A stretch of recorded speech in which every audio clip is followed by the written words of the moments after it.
Isiaka Oumar Cissé est ce jeune ambitieux qui se donne pour mission d'orienter la nouvelle génération. Pur produit de l'école malienne, CEO a plus de 10 ans d'expérience en cabinet d'expertise comptable et en formation pour être expert comptable. Actuellement manager associé du cabinet Repère Formation et directeur de Repère Entrepreneuriat Academy, M. Cissé contribue au développement du pays à sa manière. Les techniques de recherche d'emploi, l'entrepreneuriat, la comptabilité, le marketing, la fiscalité, entre autres, sont quelques thèmes de formation qu'octroie ce jeune formateur, qui, au jour d'aujourd'hui, a formé des milliers de jeunes actuellement salariés et d'autres entrepreneurs. Dans la même logique, il apporte sa prière au problème de chômage qui secoue son pays, le Mali. Cela en mettant à la disposition de tous un ouvrage intitulé « Le Code de l'emploi ». Isiaka Oumar Cissé est l'invité du jour.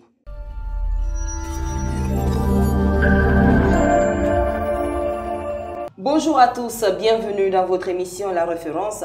La Référence est cette émission qui reçoit les modèles de réussite. Vous êtes opérateur économique star, personne influente ou femme battante. Nous nous intéressons à votre parcours. Aujourd'hui, nous sommes avec Monsieur Cissé. Bonjour Monsieur Cissé. Bonjour Madame. Les bonnes choses. Ça va. Communément appelé Isiaka Oumar Cissé, mais communément appelé CEO. CEO. Monsieur CEO, vous êtes sur ce plateau de La Référence. Dites-nous clairement pourquoi le choix d'être formateur. Alors, je peux dire que le choix est inné déjà. Je suis fils benjamin d'enseignants et d'enseignantes. Mais également, dans mon parcours, j'ai eu un peu d'empathie parce que j'ai traversé des choses et que j'aurais voulu qu'on améliore en mon temps. Donc, au lieu de me plaindre, j'ai décidé moi-même d'essayer de le faire pour que mes petits frères, mes cadets aussi ne m'accusent pas. Oh là là, très belle idée là. Merci. Bon courage à vous. Merci bien. Monsieur Cissé, oui. Parlez-nous un peu des modules que vous mettez à la disposition des bénéficiaires. Alors, toutes nos formations sont d'abord pratiques. Parce que pour nous, il y a 3 types de savoir quand on est au niveau basique. Et ces 3 types de savoir, nous avons le savoir tout court qui est la connaissance théorique. C'est ce que l'école donne en fait. Et il y a le savoir-faire qui est la compétence qui est beaucoup plus pratique. Et c'est ce qu'on a à travers les stages, à travers l'exécution des contrats, mais aussi à travers des formations pratiques avec des personnes qui ont eu à exercer ces métiers-là. Donc, nos formations sont beaucoup plus pratiques. Le 3e savoir, c'est le savoir-être qu'on acquiert à la maison, en famille, avec ses amis. On peut dire ses habitudes, les personnes qu'on côtoie chaque jour. Donc, nous nous positionnons au niveau du savoir-faire surtout. Donc, nos formations sont pratiques et nous avons beaucoup de modules. Essentiellement, les domaines recherchés par les employeurs. Donc, nous aidons les jeunes à soit apprendre à faire les métiers ou à se réorienter. Donc, nous avons la comptabilité, la gestion des ressources humaines, nous avons la gestion de projets, nous avons le suivi et évaluation, nous avons les logiciels informatiques, etc., etc. Vous êtes donc ce jeune qu'on appelle chez nous la référence. Ah, merci. Oui, il faut le reconnaître. Avec 10 ans d'expérience, parlez-nous clairement de vos moments sombres. Alors, 10 ans d'expérience, il faut le préciser en cabinet d'expertise comptable parce que moi j'ai opté pour le cabinet sur la base d'un choix personnel parce que je vais devenir expert comptable. Je suis encore en formation pour ce diplôme-là, mais aussi en me référant à un conseil que m'a donné mon père, qui m'a dit qu'il y a en fait un moment pour chercher la connaissance et un moment pour chercher l'argent. Et il faut toujours prioriser la connaissance parce qu'en réalité, l'argent, c'est d'abord la connaissance qu'on vend. Donc j'ai voulu aller en cabinet. C'est un secteur qui est très peu rémunérant, mais à valeur ajoutée inestimable. Donc c'est ce qui m'a permis d'être assez polyvalent aujourd'hui, de pouvoir en si peu de temps engager un maximum de connaissances et de compétences. J'ai encore à apprendre, mais j'ai quand même eu assez pour pouvoir aider mes cadets. Donc des moments sombres, il y en a eu. Et je peux dire, l'un des moments les plus sombres, je peux dire, c'est quand j'ai quitté le premier cabinet qui m'a formé. Donc ça s'est passé dans des conditions pas très souhaitées. Mais au finish, ça s'est réglé quand même parce que je suis de ceux qui pensent qu'il ne faut pas forcément se quitter à de mauvais termes. Même si c'est le cas, après, on peut se retrouver, échanger, s'expliquer, se faire comprendre parce qu'il faut continuer à collaborer. On n'a pas intérêt à s'affronter inutilement. Donc, Parce que ça m'a marqué parce qu'il faut être très reconnaissant. C'est ce cabinet qui m'a pris étant stagiaire. Après stagiaire, ils m'ont appris les b.a.-ba du métier. J'ai pu avoir le maximum de connaissances et de compétences. Donc, je pense qu'il y a un minimum de redevabilité que je dois à ce cabinet-là. Donc, c'est pour cela que je disais que les termes ou les conditions dans lesquelles ça s'est passé m'ont un peu marqué. Mais fort heureusement, aujourd'hui, tout va bien avec le cabinet. Je communique avec le patron, je communique avec les anciens collaborateurs et tout se passe merveilleusement bien. C'est rare de voir ces genres de personnes vraiment qui reconnaissent leur tort. Ah, c'est indispensable. Moi, je pense que nous sommes des humains. Personne n'est à l'abri des fautes, des erreurs. Mais le plus important, c'est de comprendre et de revenir à la raison et se retrouver parce que pour moi, ce qui nous unit est plus fort que ce qui nous sépare. Ce qui nous unit est plus fort que ce qui nous sépare. Ce sont les dits de M. Cissé, pas moi. M. Cissé, oui. On ne peut pas parler de moments sombres sans parler des éclats. Absolument. Vous êtes ce jeune qui fait la référence aujourd'hui. Parlez-nous de vos moments. Bon, référence, ce serait trop dire parce que jusqu'à présent, je me dis que j'ai mes mentors qui vivent, les gens qui m'ont aidé, qui m'ont appris depuis le départ jusqu'à ce jour-là, qui vivent encore, qui ont fait des choses que je peux dire que je n'ai pas encore fait le quart. Donc, je pense que les références, ce sont ces personnes-là qui ont jugé nécessaire de m'aider, de me donner un peu dans ce qu'ils ont. Et c'est ce que j'essaie aussi de faire en partageant mes connaissances, mes compétences avec mes cadets et tous ceux qui en ont besoin. Donc, à un moment d'éclat, je peux dire en juin 2022, j'ai fait paraître mon ouvrage, Le Code de l'emploi, tome 1, l'essentiel pour décrocher un emploi.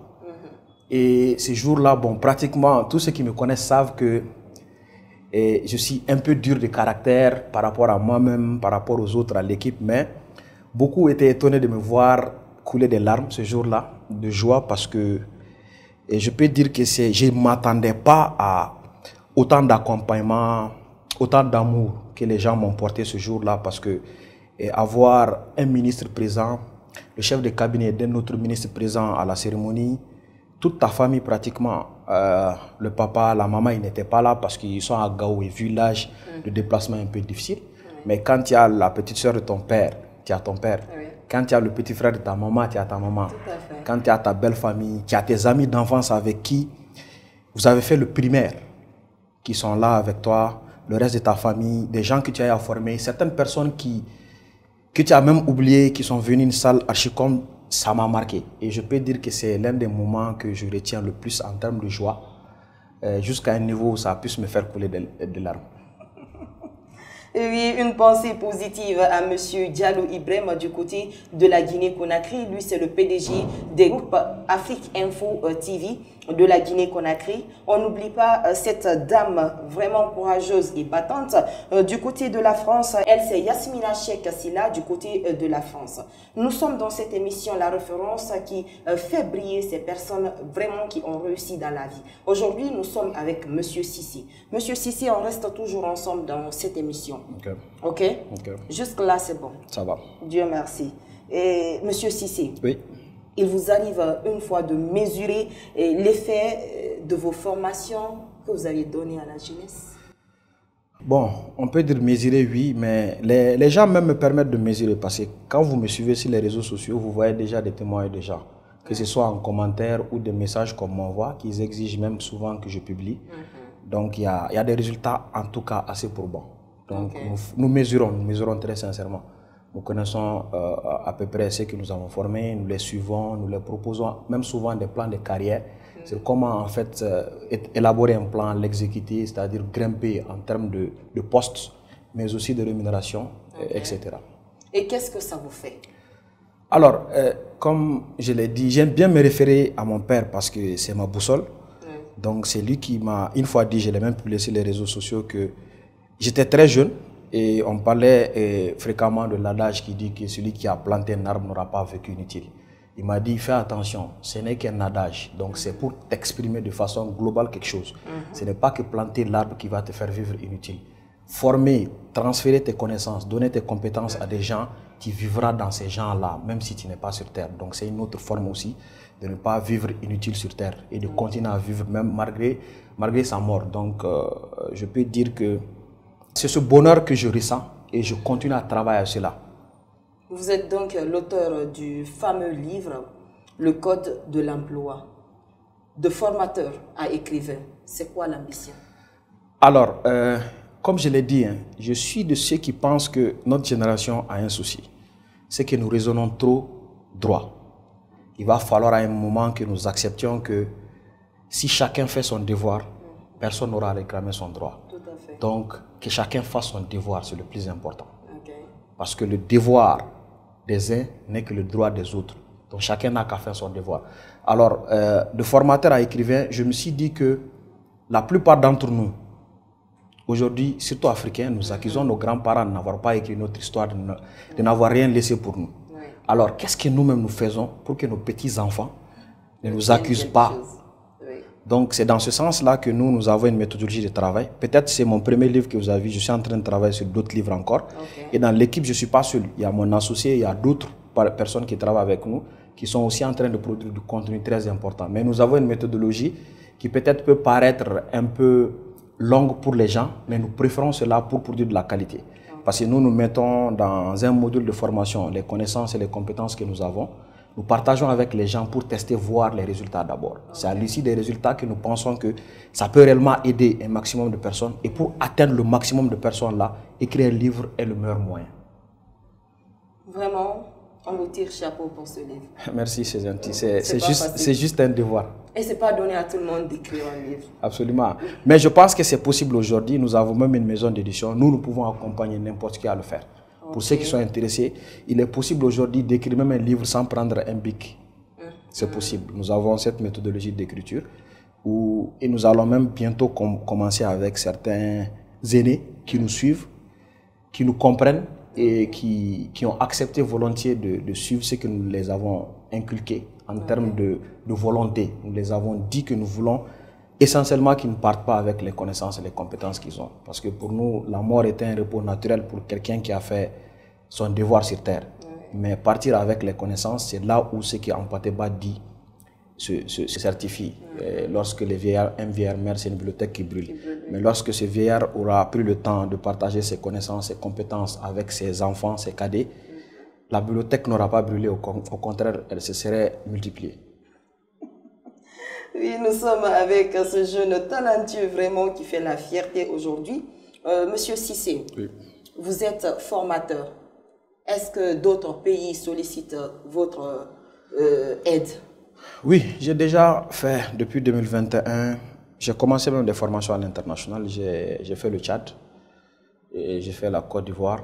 Bon, probablement, il y a des choses en vue encore aussi dans la sous-région. Bon, je préfère que ça soit un acquis avant d'en parler. C'est vrai, c'est voilà. Bien. Alors, pour finir rapidement cette émission, quel appel à cette jeunesse qui vraiment a perdu la confiance en soi? Alors, à cette jeunesse, j'ai besoin de dire qu'il faut d'abord que nous assumons entièrement la responsabilité de tout ce qui nous arrive. L'État n'est pas responsable, les parents au village, etc. Personne n'est responsable de ce qui nous arrive. Tout ce qui nous arrive, nous en sommes responsables. Donc, assumons pleinement, levons-nous, battons-nous. On peut ne pas réussir tout ce qu'on veut faire, mais laisser des traces, faire le minimum, inculquer à la nouvelle génération qui viendra après nous ce que nous voulons, en laissant des indications bien claires. Je pense que l'Afrique pourra relever ce défi-là. En quelques phrases, le dernier mot. Le dernier mot, l'Afrique ne peut compter que sur nous. Levons-nous, battons-nous, réussissons. Levons-nous, battons-nous, réussissons. C'est sur ce thème qu'on se dit au revoir. Au compte de ce numéro, je vous rappelle qu'on était avec M. Isiaga Oumar Cissé, appelé à l'état civil et communément appelé OIC. Donc, on se dit au revoir. À la prochaine. La production a été assurée par Fantastic Prod. À tous. Merci de l'avoir suivi et à la prochaine.